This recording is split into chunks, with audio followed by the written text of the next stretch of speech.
Howdy YouTube, Darlington Farm here. Just got a nightmare house update here. We have reached a huge milestone. I'll show you what the enormous milestone is. We actually have a toilet that works. I don't have to keep running home, every time I have to use the bathroom. It works.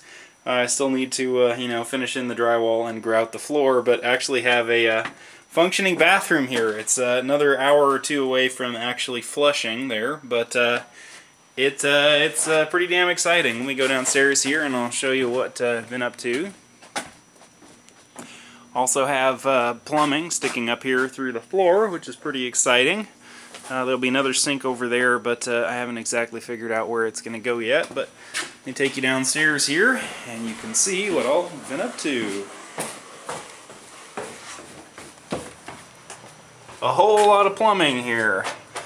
This is the line over here that comes for the washer dryer, or well, the washer. I guess the dryer doesn't hook up to that. Is actually run into the drain here, into this piece of 3-inch. This is the main kitchen sink here. This is 2-inch. Both these feed into this piece of 3-inch, which then goes over into our 4-inch main out of the house here. There will be one more sink that ties in here, but I was out of they were out of these 2-3 Ys at Home Depot, so I didn't not able to finish that up. The water lines here, as you can see, are coming along nicely.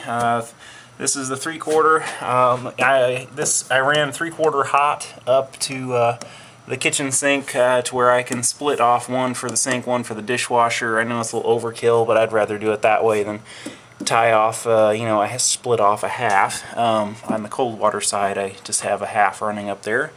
Comes up out of the water main here into this piece of 3/4 that runs over and feeds the rest of the downstairs, the upstairs, and the water or the hot water heater. This splits off here for the ice maker, which then runs over there and up. And then take you in here. Toilet feed for the half bath that we were just in. This is the sink, 1.5 inch for the sink, which also serves as a wet vent for this toilet. This toilet line, again, runs over here into the main 4-inch that runs out.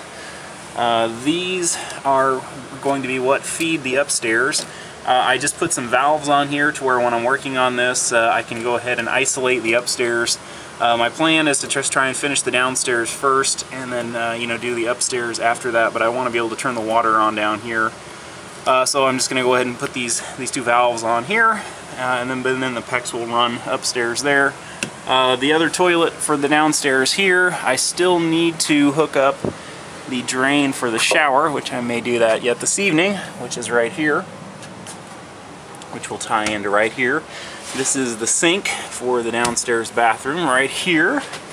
We've got our PEX lines that just run right along the ductwork here and split off. This will be for the downstairs sink right here, or for the main bathroom sink. This is the lines, or these are the lines that go. This goes out to the kitchen with hot water, and then this comes from the main and from the kitchen, which is the cold water, which splits off. Right back over here, and feeds the water heater. Right here are the this splits off and feeds the shower for the downstairs, which, whoops, I actually haven't crimped on the cold water there yet. This again splits off, and this is for the bathtub, or the Japanese bathtub, for the downstairs bathroom. And then this on the end here, I'm going to put a spigot on the wall over there, or through the block, for a garden hose spigot outside. And then, let's go back over here. We split off again. Upstairs feed. This is the hot water right here from the water heater, and this is the cold water here to the water heater, which runs over all this ductwork and ties in right here to this copper manifold I made, because you need to keep the copper, or you need to keep the PEX 36 inches away from the water heater So you got cold water coming in here, which you also have cold water here splitting off and running the downstairs, the half bath, which we were just in, right here. Our toilet line right here, cold water for the sink, and then right here is the hot water for the sink, which then runs right back over here and tees into this 3/4. And then all this runs again into this copper manifold here, which is all sweated copper and all tied in here. I've got an air gap up here just to allow for some expansion and contraction. The only thing that I'm not real happy with is this fitting here. I know a couple people had commented in my earlier video that you can get some leakage down the road here. The reason I did this is I could not get any of the appropriate fittings. This 75-gallon water heater has a 1-inch input and output on it, and I could not get any 3/4 copper or 1-inch copper fittings that were female. All I could get were male ones.